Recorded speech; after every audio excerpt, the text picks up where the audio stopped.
Hi, I'm Grace Dawes, editor of MOVEMNT, and we're here today at Move 2023. I'm joined by Jennifer Marriner, Head of Acceptance, and Uli Kiendl, CEO of Ryd. How's your Move experience been today?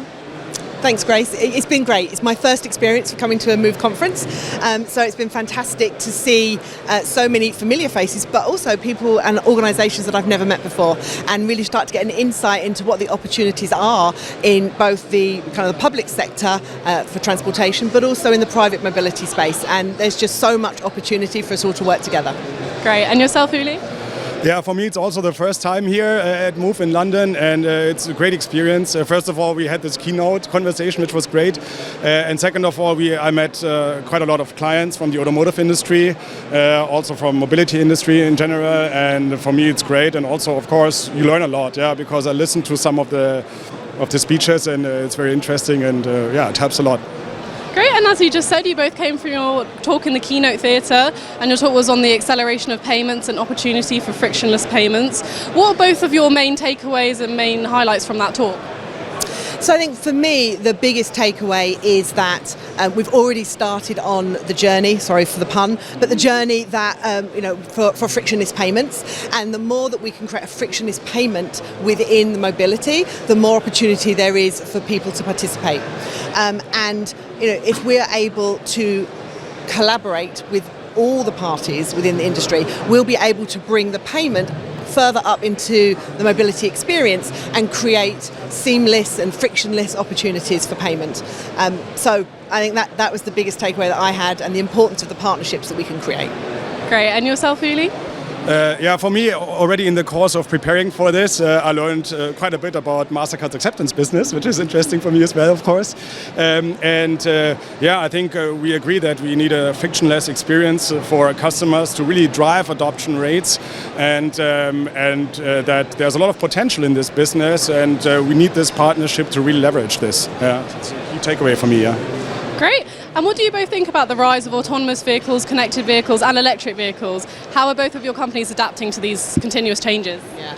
So I think it's on the rise, but it's only just the start.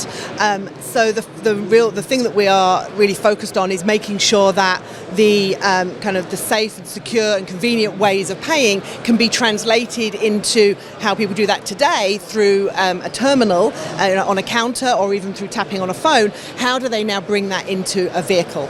So I think it's incredible opportunities ahead, but we need to do that through setting out standards that can be used across the industry, so that there aren't barriers between different jurisdictions or different transport types, so that the customer can really feel like they can use their payment credential anywhere in the world through any type of mobility architecture.